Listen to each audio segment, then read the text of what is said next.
Well, hello everyone. Aloha from Hawaii. We are so glad you're joining us today. And let's see if we're getting sound here. Yeah, I think I so. hear us. I hear us. Everything's good there. All right, cool. Um, wow, if you're in the chat, you are here for a momentous occasion, my friends. We are live here in Hawaii celebrating our 50th episode of the Make Music Income podcast. And so glad everybody is here. Boy, it's early here in Hawaii. And Steve, you can tell, is still in his sunglasses, recovering from the crazy flight from Vancouver. I don't know which way around the world you had to come, Steve, to We Hawaii, flew but west, and I'm jet lagged, and yeah, I need like a mimosa or something like that because it is hot out here, and it is nice to be away from the snow and the cold of Vancouver.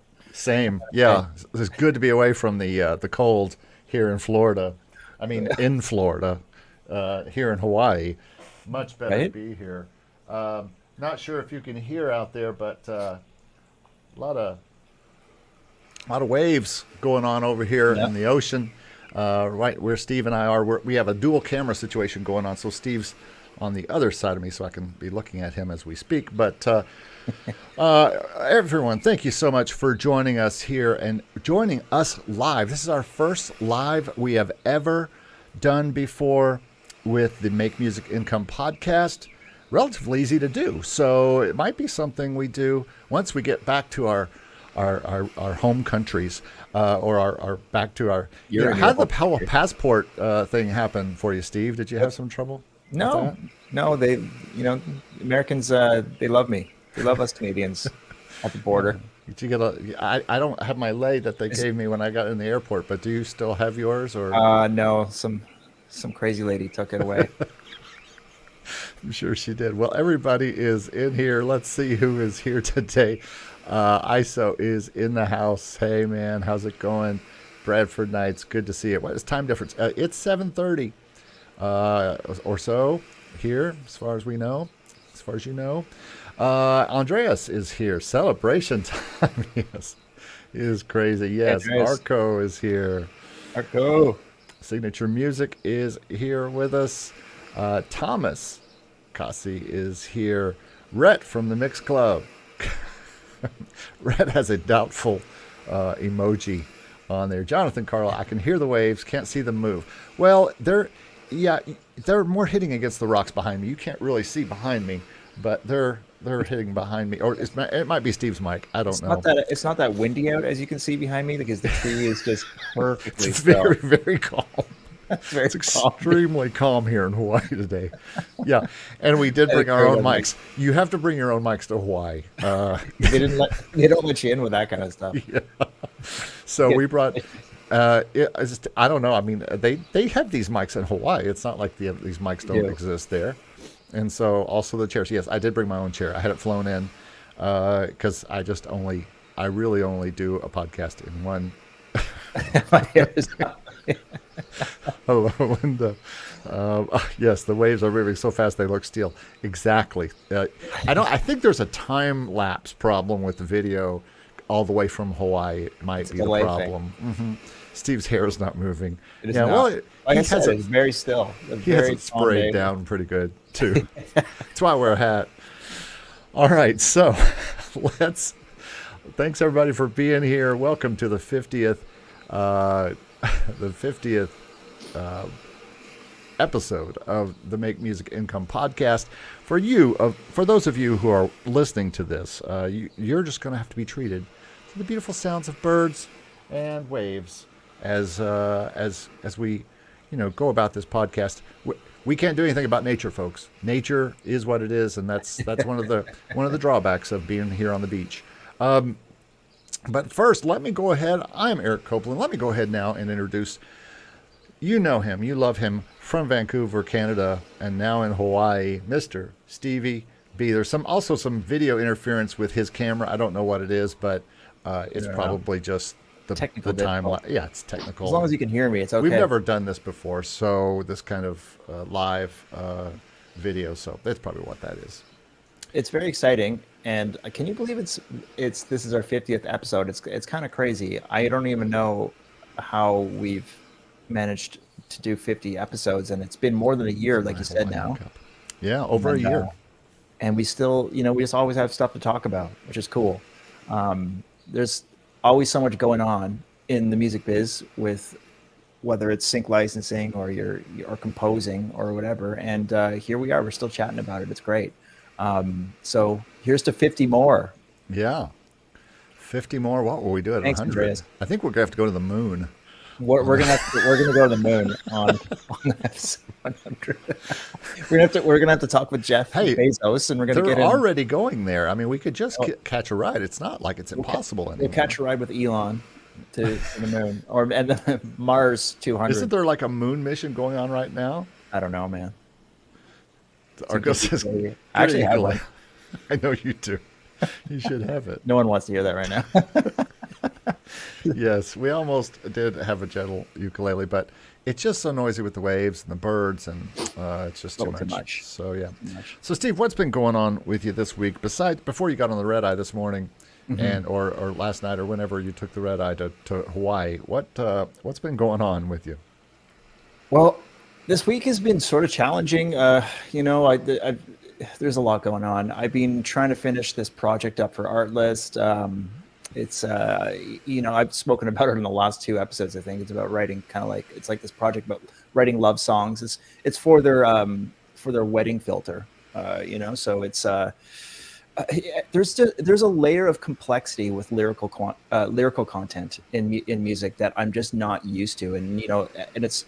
I think that a lot of people listening could probably relate to this on some level. It's like we're so we do a lot of instrumental music. That's kind of the bulk of what we do as like media composers. So when I'm trying to sort of get into the lyrical game, it's not that I struggle that much, but I'll start ideas, I'll build them up, and then I'll just grow to like really dislike them, and then I'll constantly be starting things from scratch, and it's really frustrating. And I haven't experienced that in a long time. It's kind of a humbling thing to experience that frustration, because this is something that I went through a lot when I was starting with music production and starting with like sync licensing, and I would get really obsessed with songs, and then I would listen to them over and over and spend too much time with them, and then I would just like crumple it up and throw it away and be like, I hate it, and I kind of got over that with music production on some level, but I've kind of I've been going through that this last week, and it's good to go through it. It's good to be challenged once in a while, and I'm going to get through this project, but it's taken me longer than it should. Yeah, and those music and lyrics and singer and production and mixing, those take a while. You remember when I was in the midst of my country album early this year, and it took forever. I remember every week I was like, well, I'm still trying to finish this, because now mine was a lot of times because I have a lot of different people involved. Singers, you're doing the same thing with singers on all that, and I do the same thing with singers on mine as well, where I am sending out to, we're sending out using Sound Better and stuff like that, or I'm sending it to Nashville or some singer. So you got to wait till their schedule's done, you got to get that back, and you got to get back with them, and there's back and forth, and that's just on one song. And so if you're trying to send them a bunch of songs, then it's just a lot of work. It's just a lot of work. It's just a lot of things need to come together, and it's funny because when I first signed on to the project, I'm like, oh, this will be a breeze. It'll be easy. But a lot of things need to come together. Like you said, when there's a lot of moving parts with other people involved, you have to work around their schedules. And then it's like you could write something that might work on paper, but then when you get the other singer onto it, it sort of has to work, for their range, and like it just might not come together the way that you envisioned it. It might. And it's difficult to make the changes and to edit stuff. So, but luckily Artlist is really patient, and they're not breathing down. They're not like upset that I'm taking a little bit longer with this one. They understand that these things happen, so that's all good. But it is kind of disruptive because I've started filming for this new trailer course that I'm going to be putting out in the Production Music Academy. Hopefully by the end of this month. I sort of want it to be like the brand new 2023 new course.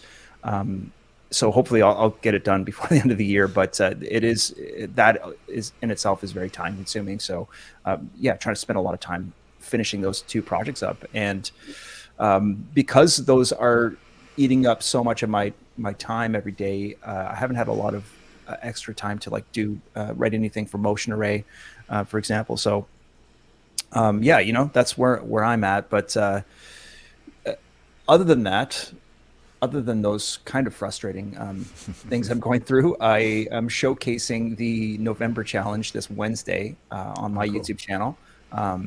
And it is, in a nutshell, it's like the most difficult challenge, I think, of the year so far. I really wanted to do something for it, but I just the time it's going to take to mic things, like I was going to have to figure out a way to mic my piano because I was going to do something piano, or I was going to do some kind of vocal arrangement, and just do only vocals. But it's not just like going over to your computer and saying, oh, the limitation is just strings. Okay, cool.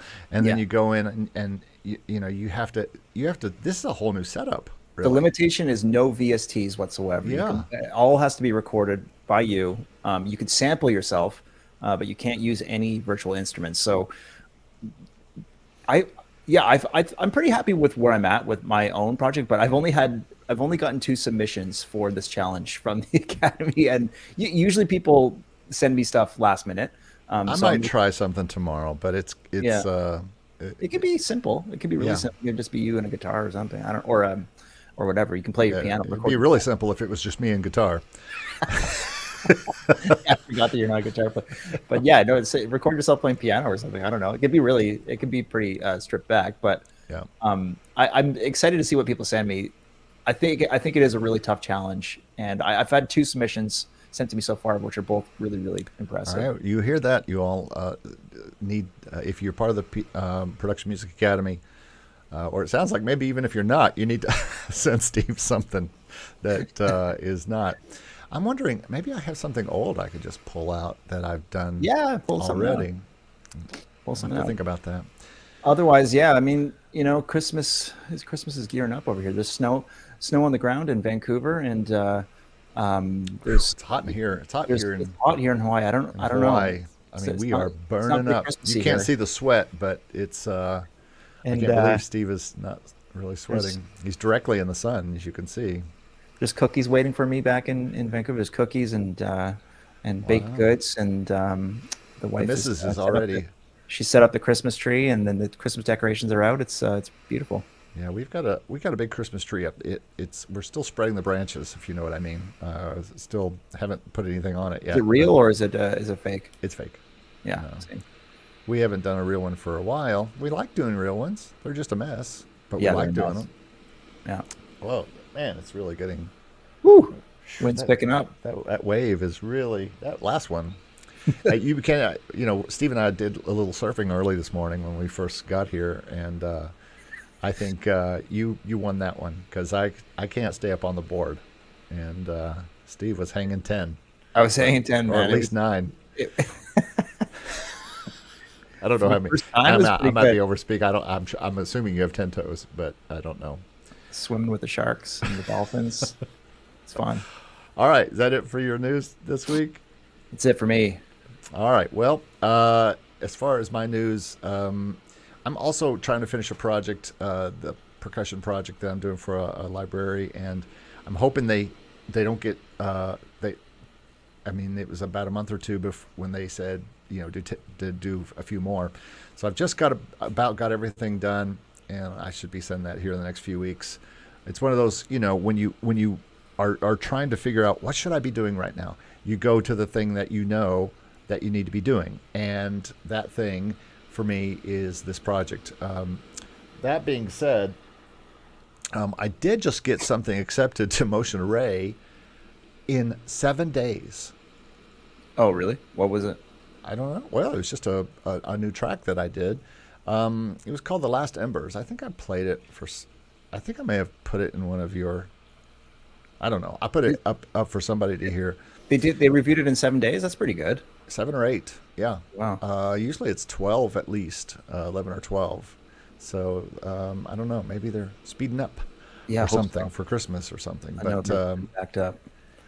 you are working on something about Motion Array, aren't you? Are you not? Yes. Oh, yeah. Like the interview, I didn't mention that. Yeah, I've been in touch with the folks at Motion Array, and we're going to be doing a live, not live, but an interview for YouTube. And I'm compiling all of these really important questions that I'm just going to ask them, and they're happy to answer it. And if you want to send one of your questions over, then get in touch with me or go into the Discord. And you'll see that I posted there in the stock music licensing topic. I have a little Google form. You can hit me up in the Academy if you're a member there, or send me an email, and we'll give them these questions and we'll see what they say. I mean, I know I can tell you, from talking to them that they're more than happy to answer, clarify things, and be as transparent as they can possibly be. It's not perfect. They always have been, actually. They're good people over there, and they want to. They don't want people to be frustrated. They want to improve the site as well. So I think that they value the feedback and whatnot. So Actually, all the libraries I've done videos on Pond 5, Motion Array. I'm doing one on Crucial right now, Crucial Music. I've done videos on Audio Sparks. They all sent me responses to questions I had, saying, "I'm going to do a video on you, and can you give me some answers to these questions?" And they all did. And so, Yeah, right. and I used them in the interview. I mean, in the video. And so now, the Motion Array one was last year. I think somewhere around October or something. So that was a long time before the changeover. So your video is due. I mean, we're due another Motion Array update video from them, I think. I think it'll just help people to see that there's like a human being on the other side of it, right? I mean, it'll help people to see that there's this just like, I think it's like road rage. You don't see the people that are in the car, and like you have this idea of this perception of things that are happening at the library. But when you actually have a conversation with somebody face to face, and you see that they're trying their best, that they're doing, that they care, then I think it makes a big difference. And there is obviously a lot of tangible frustration in the Discord discussions about Motion Array because of some of the drastic changes they made this year. But I think we can clear some of it up. We're going to talk about stock music, and I'm actually preparing a stock music video. I mean, a stock music licensing video, or I started a script this morning about it.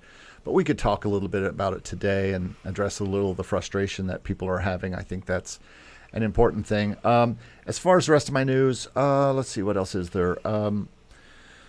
I've just been working on getting things out, trying to grow the channels and continue the channels and work. I mean, between those things, sometimes that is enough. I have started a new morning routine, or trying to. Didn't do it this morning because, here in Hawaii. But I am trying a new morning routine where I try to wake up and don't do a lot of email or things real quick, and then get to composing first, and just spend, after I'm awake and I've had a couple of liquid things and some caffeine, and I will get in here and just try to do some composing or working on things that I am trying to get done, right? Yeah. And because there's always a long list of songs that need to be finished, not written, but just finished. Yeah, right. And so get them done, get them out to the libraries, get them up on Spotify. I'm also I'm going to try and experiment with trying to get everything on Spotify, and also try to do some light marketing on a daily basis to Spotify, and try to grow the Spotify channels as I release new songs. I'm also releasing a Christmas album here in the next week or so.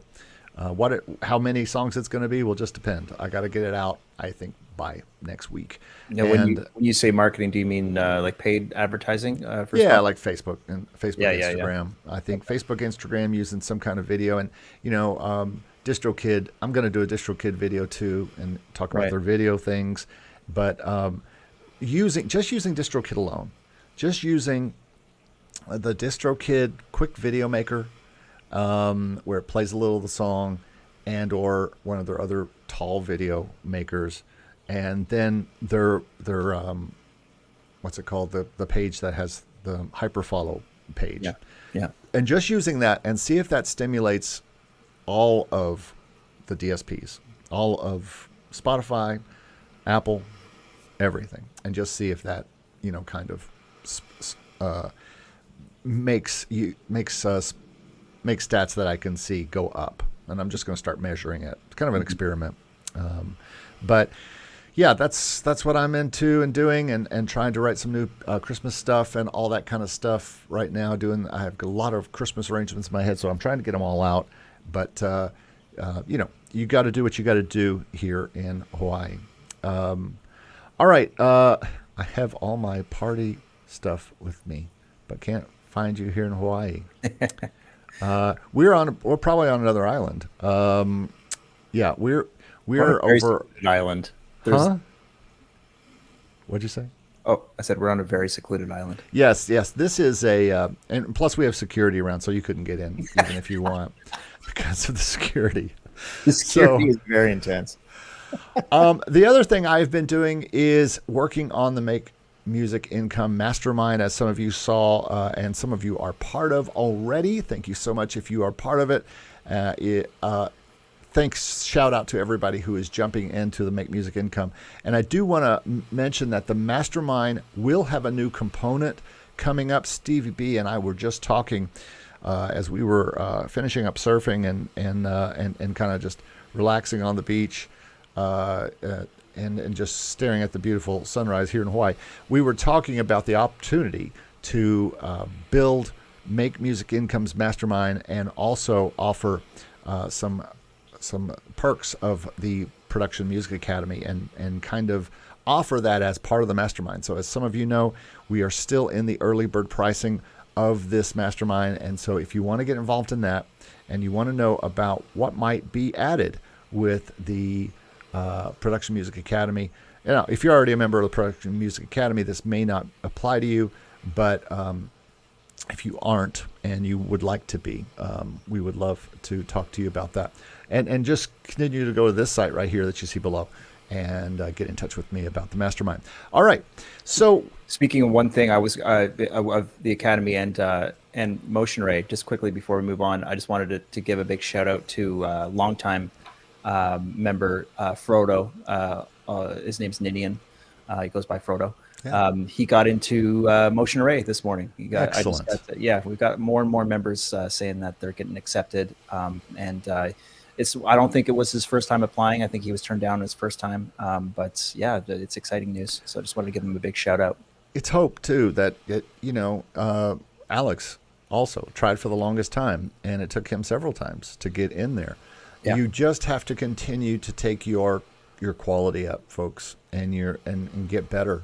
And there's nothing wrong with that. And so I think things like the Mastermind, things like the Production Music Academy, all the academies that we know about with our friends, these are good places.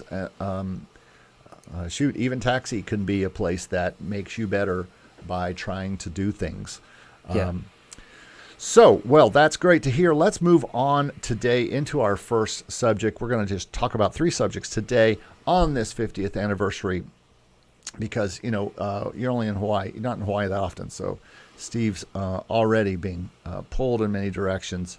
And he's very popular here in Hawaii. You may not know that. That's why there's the security. It's crazy. He is really popular. Rapid I don't know. fans. You can see the shirt. He's really, really popular in Hawaii. But anyway, today we're going to hit some 3 major points. We're going to talk about sync licensing, stock licensing, and Spotify and DSPs. And because I still think that these are 3 areas that need the most that change the most and need the most instruction, maybe, and that both Steve and I really work on, as you can tell by just what we were talking about.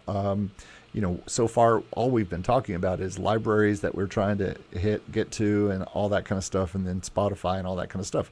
Those are the three major things. I still think that music production and publishing and all that kind of stuff is something that we love to talk about. But all of that goes in these.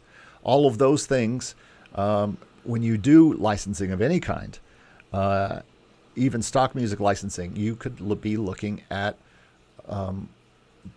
public publishing income from your PRO, from a lot of places. And so when you boil all this down, we're talking about mechanicals, and we're talking about all kinds of licensing here, and so we're talking about sync licensing, we're talking about all these things. But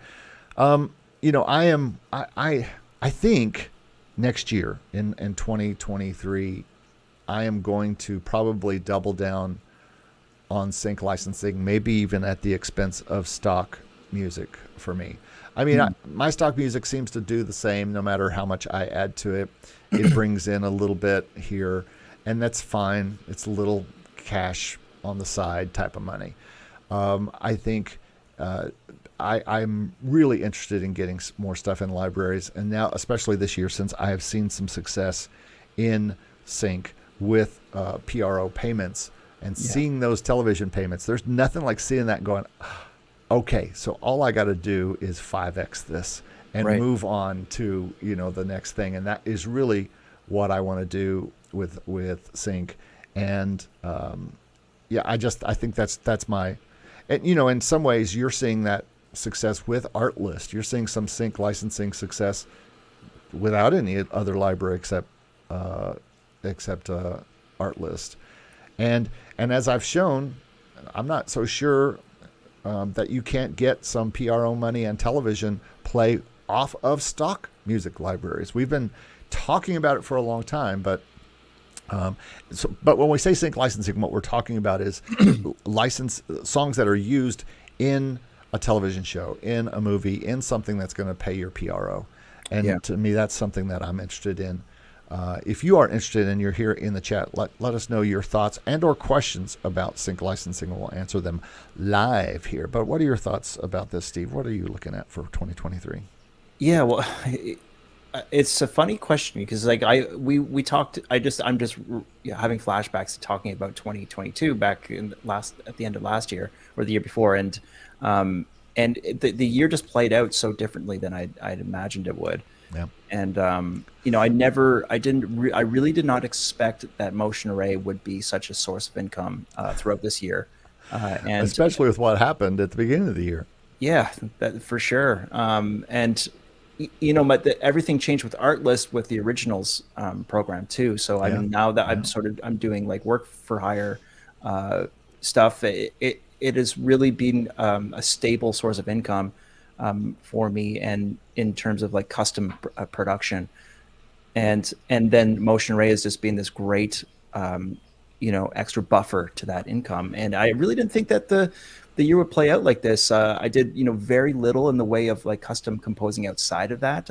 Years previous to this one were full of projects like like little film scoring projects and stuff like that, and that didn't happen this year. It was more just like focusing primarily on working with Artlist, Motion Array, and then the rest of my time was spent just working on the academy, basically, like doing courses and stuff like that, and that made me really happy. It was a good balance. Like I really enjoyed it, so I'm in a good place. But like you said, I really do want to push forward in sync licensing in terms of like getting back end payments through performance royalties. I think you got quite a bit of a head start on me with that. I'm still sort of working things out in that realm. I don't know when I'll start seeing some significant income from the royalties, but other than sync licensing, I'm hopeful that Content ID is going to be something that will continue to grow throughout next year as well. So we'll see. Certainly, if you're looking at the statements on Identify, the number of detections and videos that are being flagged or are just growing exponentially. So there is some hope there. And But aren't you ready? Aren't you about to see your big yearly? Aren't you about to get a yearly bonus here really soon? yeah, I'm going to get a bonus from Artlist, but I suspect that it'll be like half the amount that I made last year. Based on Because stats? yeah, based on the stats, based on the amount of downloads I got, because I just didn't send them as much stuff for under the non-exclusive agreement. It was, I did half Because you non were working with them so much on other stuff. on the buyouts. Yeah. So I mean, in total, I will have made probably just the same, around the same, but half of it was paid to me up front rather than getting it as royalties at the end of the year. So we'll see how that goes. But I think that in terms of next year, just like I just really want to keep improving the academy. I have such a great time connecting with people in the academy and then creating the content that's helpful for people there. It Here really goes Hawaii 5-0. oh yeah, security 5-0 is on the yeah, is on crazy. the hunt for somebody. There's a lot of crime here in Hawaii, and so speaking of sync licensing, ISO says I love sync licensing. I'm working on 12-track albums right now to kick off 23 and pitch to libraries. There you go. Now you know what this particular and my ebook coming out is also kind of describes this process. There is, if you talk to Jesse of Sync My Music, he would say his way of doing it is to build a 10-song thing and then find a library that likes it and then make more stuff for them in that same style because they like it. Mm-hmm. And my approach has been completely different to sync licensing, and much like ISO is talking about right here, 3 albums and then pitch them to libraries. In other words, he's not looking at a library and then going to do what they want. He is producing 3 albums. Now, I don't know what he is producing. If you want to talk about, Andreas says he's glad they didn't catch him. Andreas is on the run from the Hawaii 5-0 right now. You better be careful because they don't take kind to the Swiss here in I believe you're in Switzerland. I don't think he's actually Swiss. I don't think they like anybody over there. They're really it's anyway. ISO said my Swiss. plan is to pitch to He is Swiss. Are you not or Swiss? German. I think he's from Germany. German? Oh, Tell us where you're from, Andreas. I think it's Germany. all right. ISO says my plan is to pitch to 3 different libraries and work with all 3. Oh, that's a good plan. I'll keep you busy. I'm in 3.5 libraries. If I get this album done and they accept it, I'll be in 4. What I would say fully complete, as far as I know, exclusive libraries and 1 non-exclusive library, which is Crucial Music. But what I love about Crucial is that they show you where they pitch. I just had a song pitched to an ABC television show and a CBS television show. And so I've got to put those songs, and I haven't yet, that are on Crucial on my TuneSat because I don't know if they're, I don't think, they tell you when they pitch it, but you only know if you get played, if something gets detected or on a show. So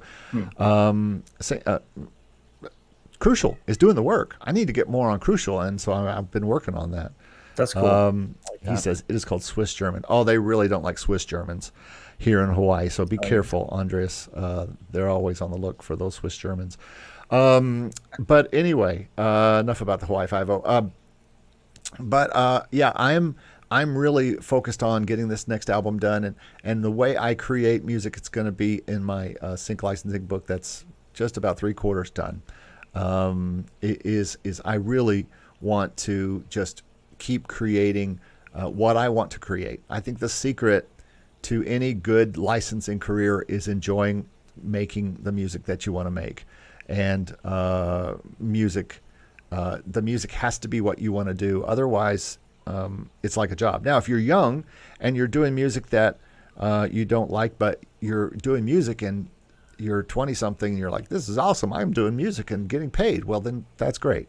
Do it however you need to do it, but my way has always been to create the songs and the music that I want to make. And I've got another album that I'm just starting on. A very fun classical album. I'm not going to release. I'm not going to talk about it yet because it's a secret.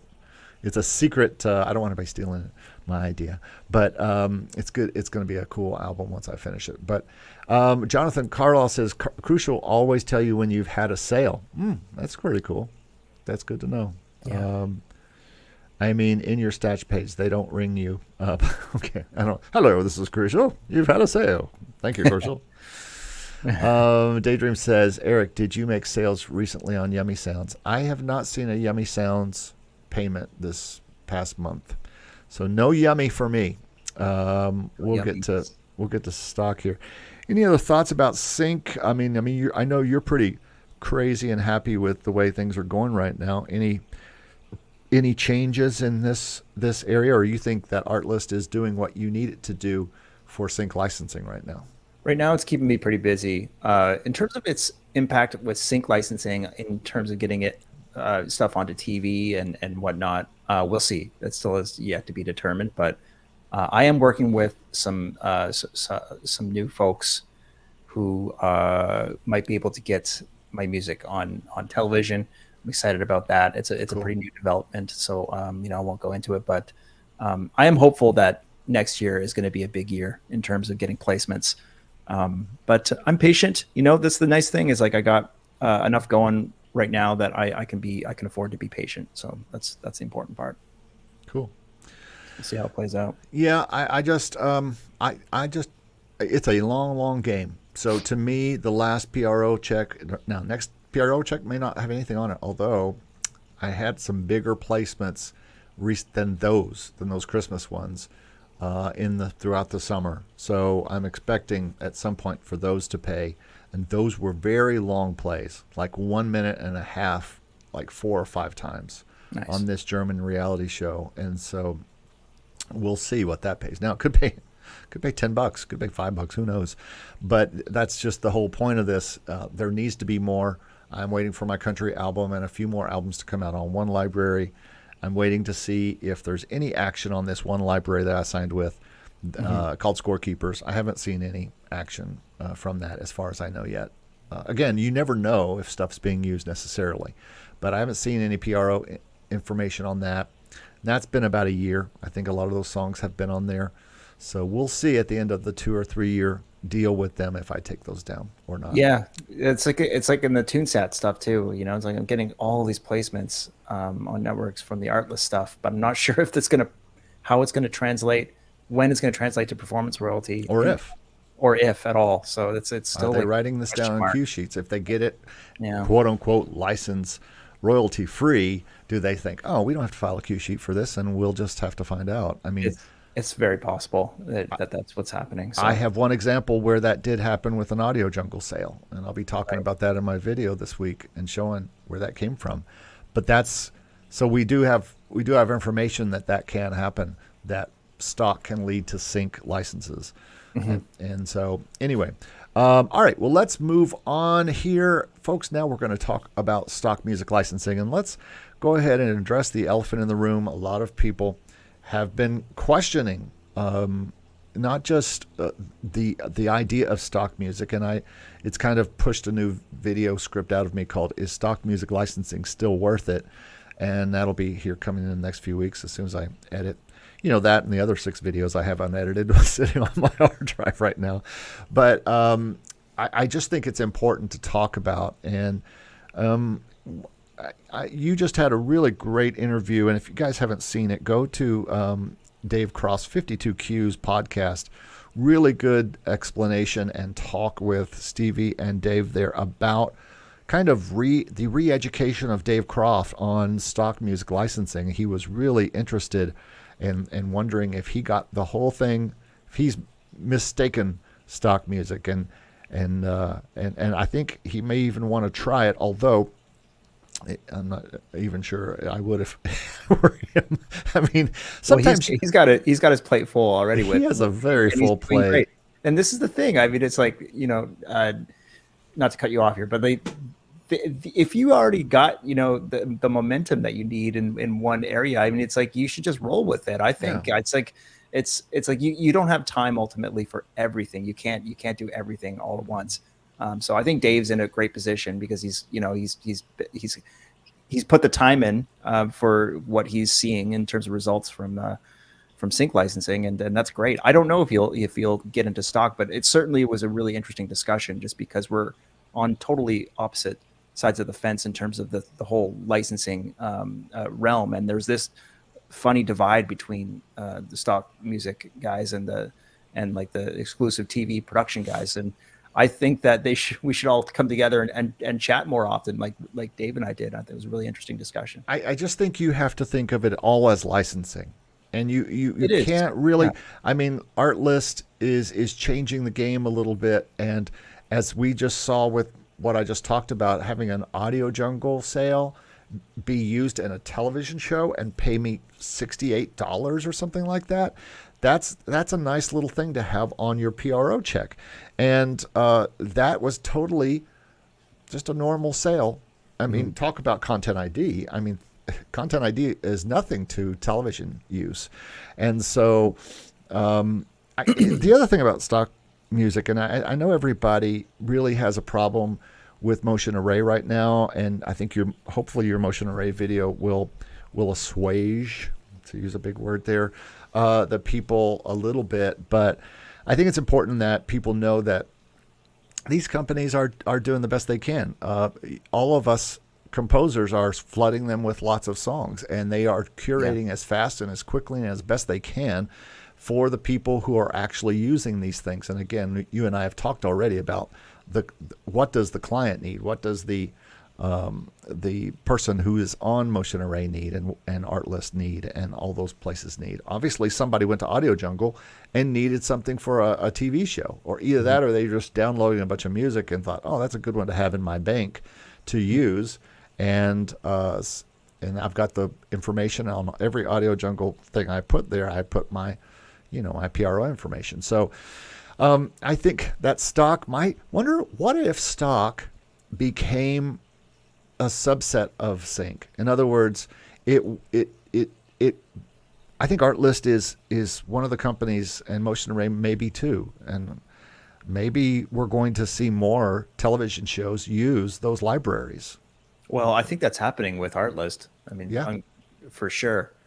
So Yeah, that's what I'm saying. I'm saying that the stock music licensing doesn't have to just be for goofball YouTube videos or for corporate presentations. Maybe the stock music is going to become a subset of sync licensing, because really they operate the same way. You go to a sync library at BMG and you pay a license to use the song, and then you have to pay PRO royalties. And guess what? It works that way with stock as well. Or not. I mean, if you decide that you're not going to file the cue sheets, I guess that's probably the assumption that a lot of people make. There are stations that do that for sync though too.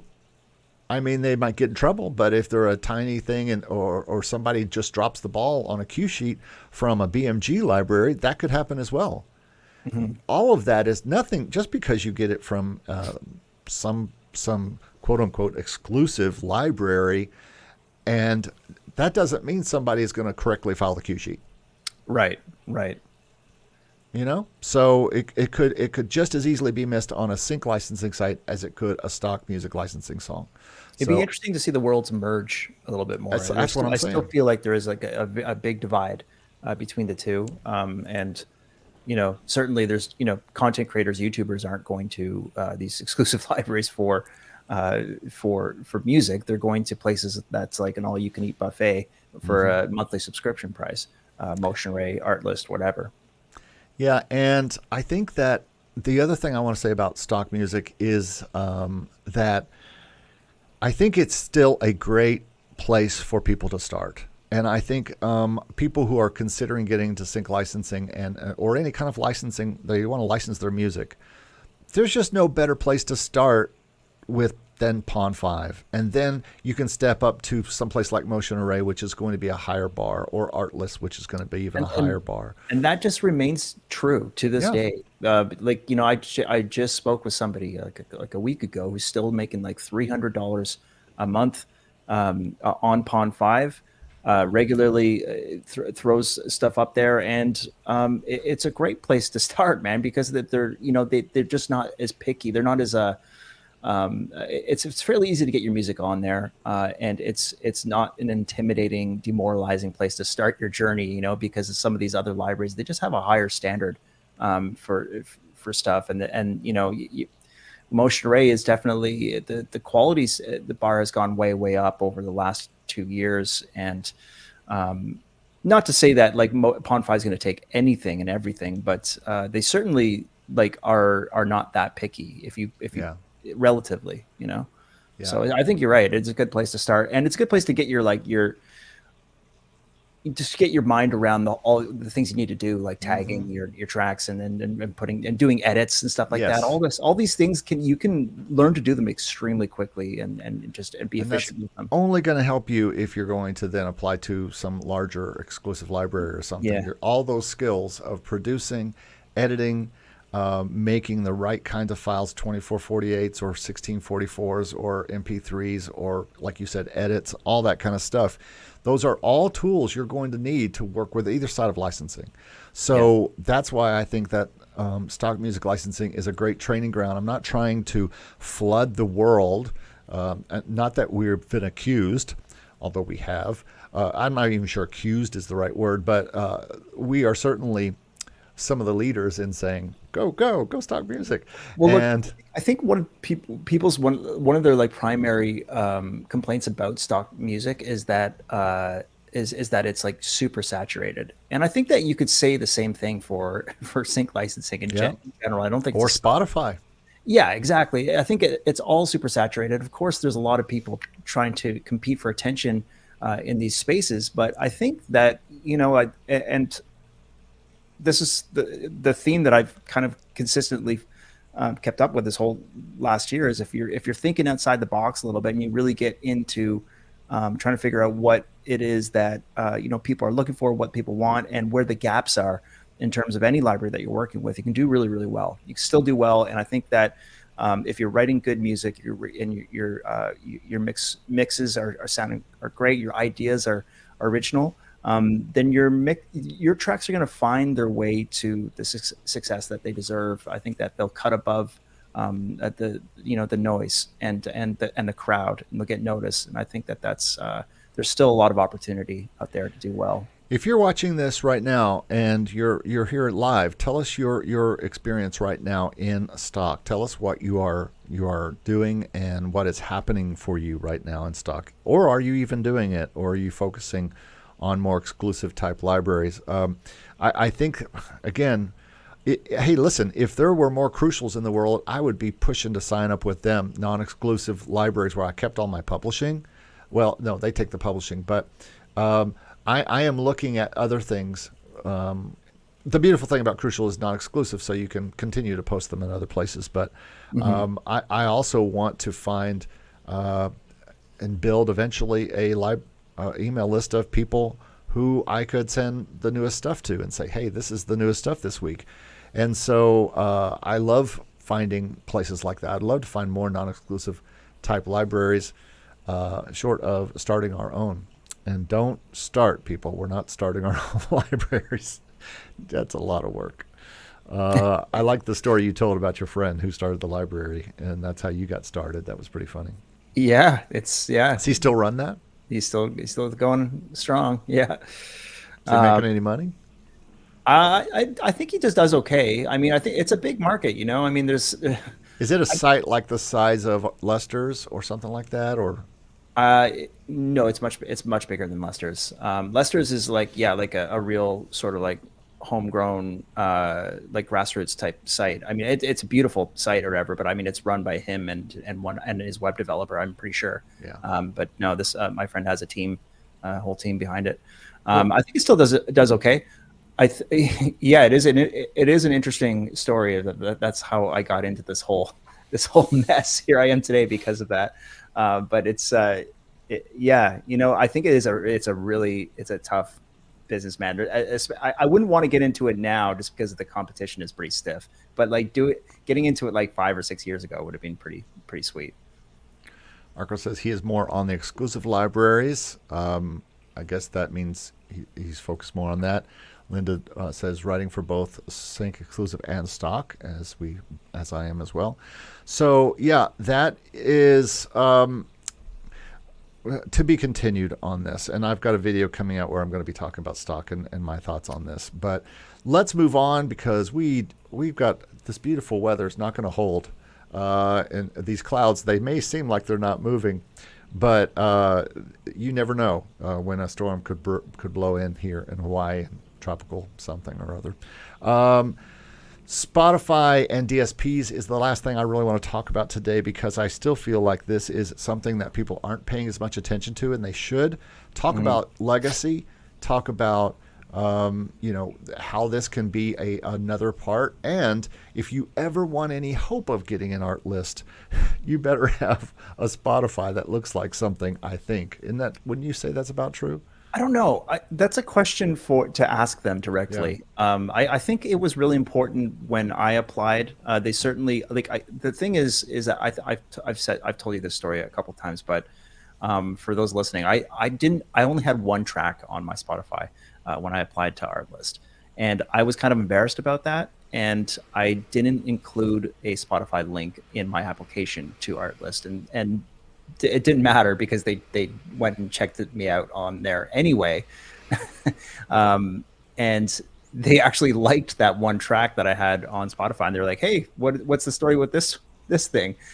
So I was, that was kind of an interesting thing, because I was like, well, they actually did their kind of like due diligence, and they researched, what kind of presence I have online, regardless of the fact that I never actually sent them a Spotify link. So they do check those kinds of things out. Do you need it to get on our list? I would say I would probably guess and say no. And if the music is really, really strong, then it's in their best interest to want to sign it onto the library. That's their business model. I don't think it really matters at the end of the day whether it's on Spotify or not.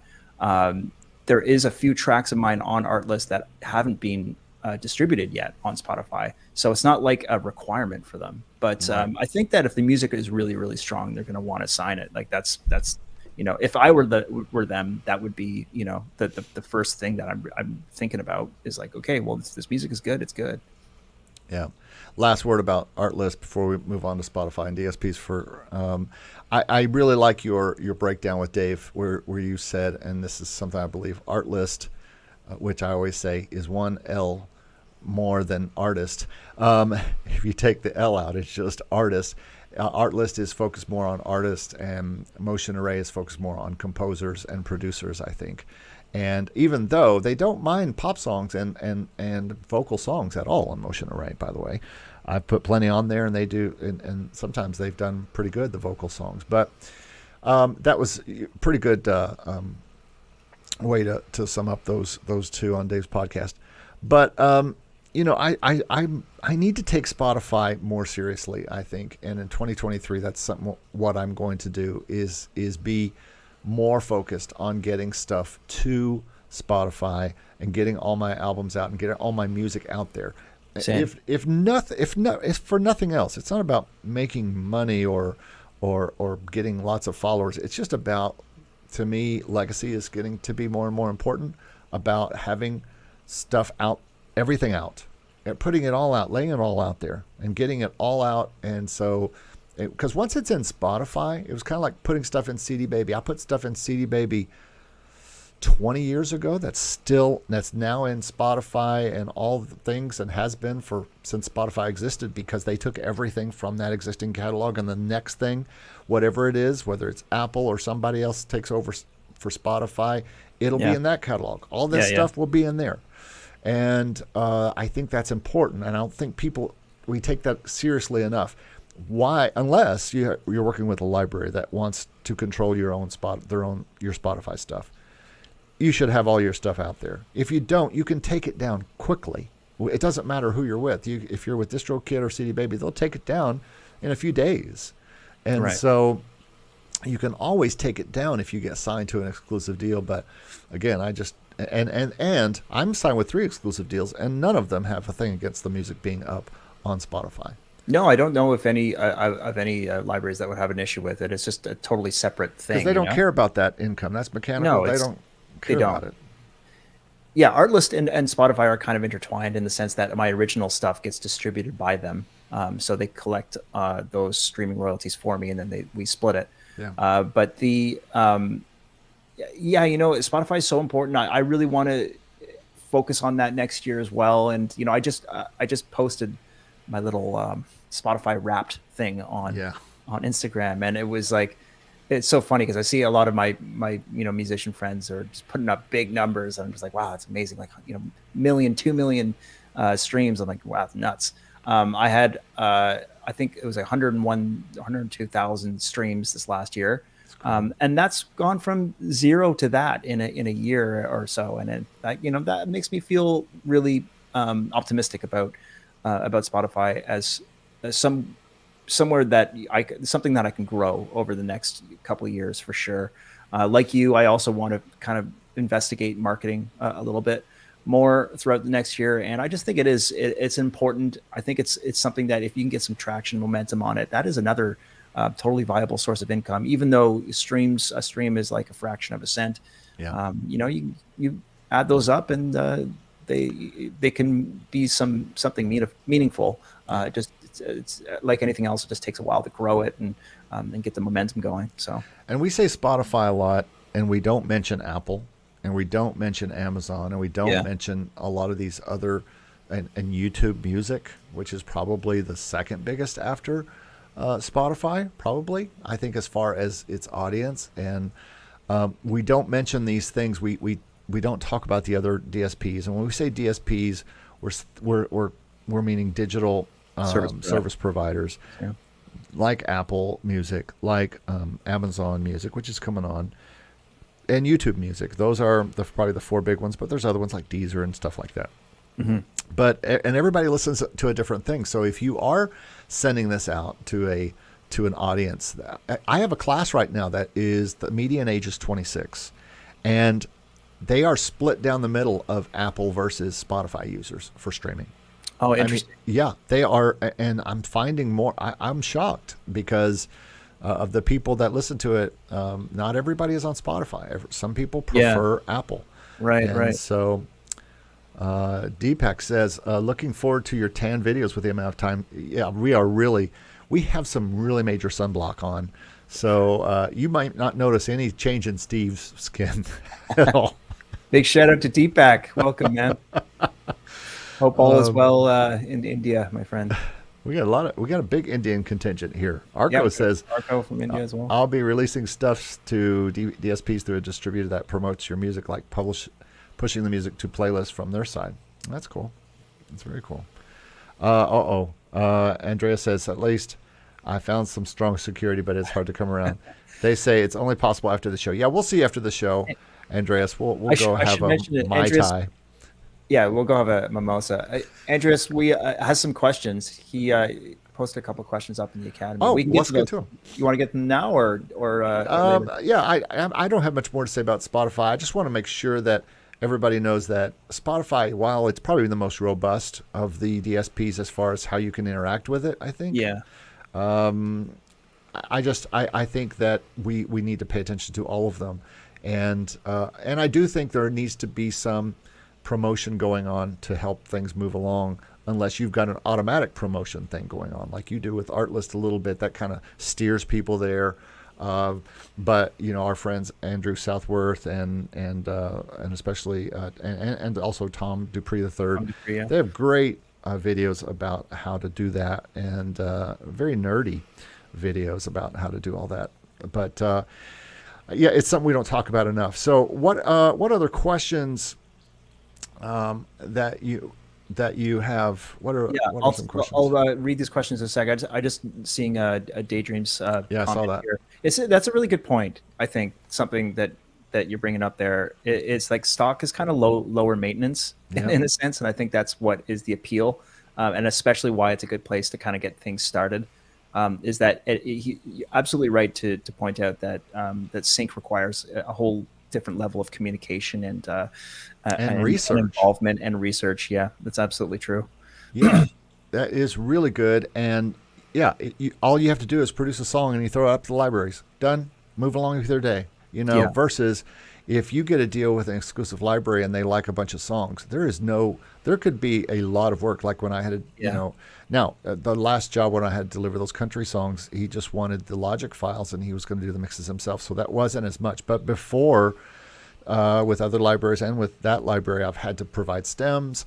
I've had to provide all sorts of different mixes. Yeah, the stems is a whole other level of complication as well. That's Score. something you don't really deal with stock. So Scorekeepers has had me send lots of different kinds of mixes here. Hey, what about a mix with just drums and this? Or Yeah. what about a mix without drums? And what about a mix like this?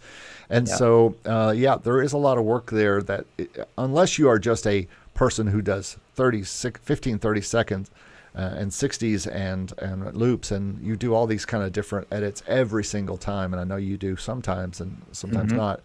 But yeah, stock can be a simpler solution. The other day I made a song. It didn't have any other mixes. It wasn't a song that needed to have a loop. It wasn't that kind of a song. It's more of an orchestral type of thing.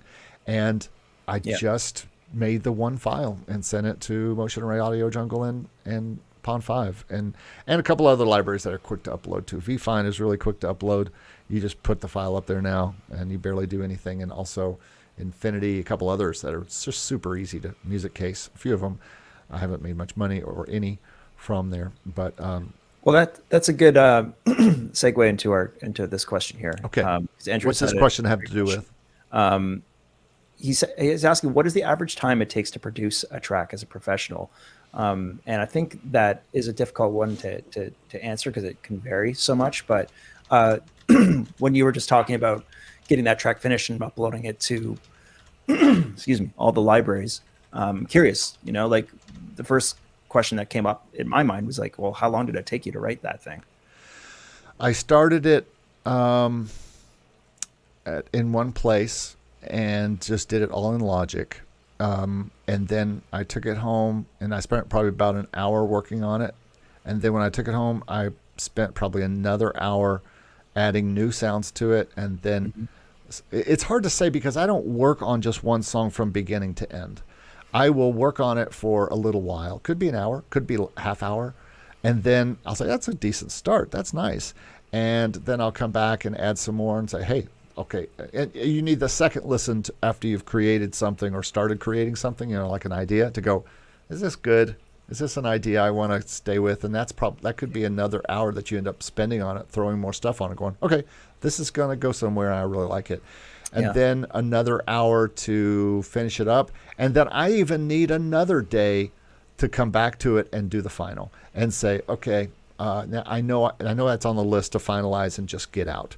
And so when I go into finalize, it's just a final putting everything on it and doing the mix and master and then immediately going ahead and putting it on Pond 5 because Pond 5 becomes the first place I put it almost as a library, almost as a database for me. And then I put all the keywords and description into Pond 5 and everything is in Pond 5. Everything from my information of my songwriting and all that kind of stuff and my numbers and the time and the tempo, everything is in there. So now when I go over and put it in Motion Array and put it up to Audio Jungle, everything is there. And I usually do those three right away. Yeah. Once it's done. So I'm not saying every song takes 4 hours to produce and to put up, but some take less, especially if it's a piano tune that takes me 15 minutes to just make. Yeah, it depends on the density of the track, right? I mean, I would say like if I had to average it out, I probably feel like my average time spent on a single song, like over the last 50 tracks that I've done, probably like 4 or 5 hours or something like that. I don't know. It'd be hard to average it out exactly, but certainly some take a lot longer. Something that you said also, I thought was really important to mention there is like, I very rarely ever just do a track in one go. and get it mixed and Right. mastered and then send it out. It almost never happens. I always have to sleep on something and then listen to it with fresh ears the next day in order to evaluate it properly. So yeah, that's something I never do. The times where I have done that, I've just like, 2-3 hours just cranked it out and then did the mix and master. I always regret it because I'll hear it later and be like, nah, like my ears were just like I needed a little bit more objectivity. I needed to sleep on that before I sent it out. So Yeah, and Linda brings up a thing here about orchestral tracks. Yeah. Can take a great deal of time, and the more orchestral stuff you have, the more you are tweaking to get just the right sound. This last song that I was just talking about that took 4 hours has a solo cello in it, and to make that convincing, there's a lot of that I had to do to that, and yeah, there's some other strings and stuff in it too, and there's a big huge pipe organ, so there's a lot of sonic craziness in it that's a little bit more involved than just a song, either it's just a solo piano song or something like that. So we just got an alert here. Dave Croft from 52 Qs is popping in. Dave wasn't able to make it to Hawaii with us. He had a prior engagement, but glad to have you here, Dave. As you can see, we're here in, and let me tell you, it is hot here in Hawaii. We did a little scuba diving and surfing. We kind of like we scuba dived and then surfed out. It's a thing they have here in Hawaii. But yeah, glad to see you, Dave. We've been talking. Your name has been mentioned already, including your interview with Steve recently, which was great. Yeah, it's great to. And Dave and I are having lunch tomorrow, I believe. So I might have to change my flight back from Hawaii you need to Florida. I think that's an easy flight they offer all the time. Hawaii to Florida to Vancouver. I think you can do that pretty easily. I just want to get on one of Dave's barbecue sessions. That's what I need. Yeah, it looks pretty good. He's got that. He's got a barbecue. I'll bring the ribs. Instagram. Yeah, I'll bring the sausage. That ties in our Sausage. feature. Excellent. Yeah. Excellent. Yes, absolutely. So yeah, I think getting back to your thing, it just depends. Somebody else said something back here. Daydream said, it depends. For art list originals, I need to spend hours and hours for their change demands. So, Yeah. They're not. Like I feel you on that one, 100%. I've had some pretty smooth run with originals. Like the feedback hasn't been too tricky for me, but in this last project, I don't know if you're here. Yeah, you told me about that last week. I think a real challenge for me. I was like, it's not that they're asking for all these changes. I'm actually being hard on myself just because it's so out of my wheelhouse to be writing this like lyrical stuff. But yeah, shout out to Marty who gave me some great suggestions. Marty, say that. Hey, I'm Marty. Thanks for being here. On lyrics, lyric writing. It's tough, man. And yeah, shout out to him for giving me some Hey, great Dave, while you're here, answer the question that we have here. Average time to produce a track for you with your production music. What is your average time to produce a track and have it ready to go out to the places? That is a great question. Yeah. Yeah. Andrew's had another question. If we can go ahead. answer that quickly. Yeah. How many tracks should you have in your catalog to start? Ooh, good one. In brackets, which library? I mean, this is one that is tough to answer too, but it's kind of an interesting question because I think that, like, I'll just speak from my own experience with Motion Array and an art list. You need like 5 tracks basically to like get started. If you could send art list a 3-track submission and they'd be totally fine with that. I think you get 5 slots for the Motion Array submission. I don't know if you absolutely need to have 5 tracks in the application, but I think that having 5 tracks is a pretty good solid place to start for some of the libraries that I work with sync licensing. As most of it depends, but I think that it's like Jesse often talks about having 10 to 12 tracks, an album's worth of material to submit. Yeah, I don't know. What are your thoughts on that? You can't. I'm in Hawaii. Oh, Dave's got an answer for us here. Yeah, Dave says 3 to 6 hours for him. Okay. Dense orchestral or EDM cues can push to 8 to 10. So Yeah, like we were talking about.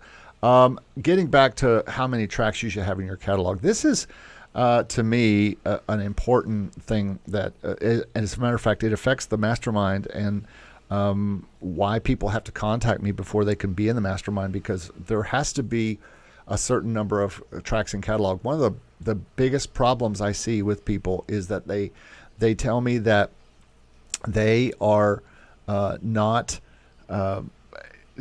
getting anywhere, and then I ask them how many songs they have. Oh, I have almost 10 made, and or they say I'm not getting anywhere on Pond 5. I'm like, how many have you put up? Oh, I've put up a handful, or I've put up 18 or 15, and I just think. If you're talking about how many tracks should you have in your personal catalog, well, as many as you can. Mm-hmm. If you're talking about how many tracks should you have in a library, as many as you can. I don't think there's I'm not a less is more person. I mean, I know in some respects you treat Motion Array a little bit more like I'm only going to put up there what I think might actually work, versus me, which is the dump truck method, which says, okay, I'm going to, whatever I create, I'm just going to pull the dump truck up and let it all go, even if they only make me a few pennies. So right. I don't think that, I don't treat it the same way, and I don't make the same income that you make, because you're, as we've talked about many times on this show, you're very focused on a certain kind of the way you do stock music is probably the way you should do it if you're interested in it. But if you're interested in making income, you should focus on that type of song that's making music income and go do that. But I think if you are just asking a question, how many tracks should you have in catalog? As many as you can. That's just what I feel. I mean, I think there's definitely something to be said about quantity. But yeah, I mean, I think I just have a very sort of high bar for my own stuff to go out there. Like I'm pretty hard on myself, but, you know, like I'm not gonna if I just kind of like throw something together really quickly and I'm not really feeling the vibe, then I'm gonna feel kind of reticent about putting it out there. Maybe I shouldn't be so much that way. I think I'd probably get more done if I was just like, screw it, it's going out. But I tend to get like really I overthink it a little bit, but I do spend a lot of time like making sure that I feel really, really good about the track before it goes out. Yeah, I have to enjoy it. I have to love it, and I have to think that it's great before it goes out. It's just that I have a lot of different kinds of things that I want to put out, and I know that they aren't necessarily things that are going to be the things that people may want, but you never know. And the things that I would have never thought in a million years would have gotten like downloads at Audio Jungle or Pond 5 or Motion Array, they do. Yeah, just true. Because I put them up there, and they may only make a few pennies or bucks, but it's a few pennies or bucks more than they'd make sitting on my hard drive. So put them out there, you know. You are welcome, Andreas. Thank you so much. Those were his questions. Yeah, thanks for the questions, Andreas. Do you have any other questions? Let me refresh the Academy here.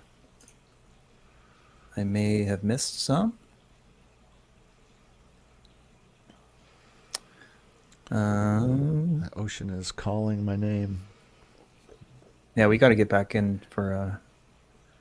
I have to teach remotely. Yeah, you need to get to work. It's going to be a quick flight. I'm going to have to do a Zoom class today. You're taking a private jet.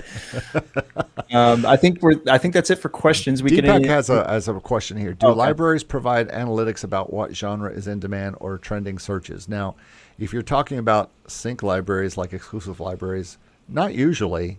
They will tell us, if we're talking about sync licensing, libraries will tell us what they want. Like, we need this kind of record. We need this kind of, we don't have this much in our, yes. See you, Dave. Thanks for joining us today.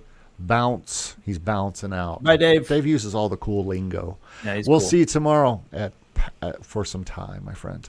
All right. But getting back to Deepak's question here. Yeah, I think sync libraries, exclusive libraries, are going to give you what they want. Not necessarily like what is in demand or trending searches or stuff like that. But sometimes you'll see that at sync libraries, I think. Would you say? I think so. Yeah. I mean, I mean, Pond 5, Audio Jungle, they'll send out emails all the time saying, hey, this is trending right now. This is what we need right now, or what we're looking for. Use this code word in your keywords if you put any of this music out. Motion Array does their own calls for songs, types of songs. Yeah, kind of like requests. But yeah. I mean, yeah, if you ever want to get kind of like a general sense for what's in demand out there, you can always subscribe to Taxi's email list as well. They'll send you something every day saying that they need this or that. Oh yeah. I mean, a lot of, I mean, you know what? There's always like the big five in demand. Tons of hip hop, tons of like cinematic orchestral stuff, pop music, Reality. Dramedy's always these things are always in demand, man. Sports, maybe. Yeah, sports cues for sure. Tony Thomas in the house says, "Where's the lava?" We're not near that. We steered clear of that volcano, so we're on another island, and we just decided to go to another island because we didn't want to get involved with any volcanoes. Linda says there is often a list of trending searches on website. I'm not sure what website that is, but you go to like Google. Oh, that's true. Yeah, Google does. Google has trending searches. Yeah, Google Trends. Yeah. But I wonder, I tend to think that music supervisors and people looking for stuff are looking for it. See you later, Signature Music. Thanks for being here. I tend to think that people are going back to the catalogs and the libraries that they already know, and that's what they're doing. So, well, man, we've got really long-winded here, but how often are you in Hawaii? That's what I want to know. I'm overheated, man. We got to get back in the ocean, guys. We got to go. Cool drink. Need a cool off here, and grab another, mimosa and get in the ocean. Thanks everybody for being here. Hope you enjoyed Hawaii today. Hope we said something that was somewhat coherent. Arco says he needs better tips for writing better melodies. Well, I think we all do, Arco. But one tip is I just say one word, leaps. That's all I'm going to say. There you go. Leaps. Hello, composers. Leaps. Hello, composers. Yeah, we'll see you on that channel. All right. Well, thanks everybody for joining us today. We are going to take off, and we hope you've enjoyed this show from Hawaii. And we'll talk to you on the next podcast. Everybody, thanks for being here. ISO, thanks for being here. Deepak, thanks so much for being here. Good to see you. We're going to just start waving as I end the broadcast. Nice live session from Hawaii. Yes, thank you. It's very hot, and the ocean is getting soon to us. So Arco already wants to know what's on the 100th episode. Give us a minute to get back from Hawaii. We'll see everybody. Love you guys. Everybody's waving. Take care, everyone, and we'll see you soon for sure. See you, everybody. Bye-bye. Bye.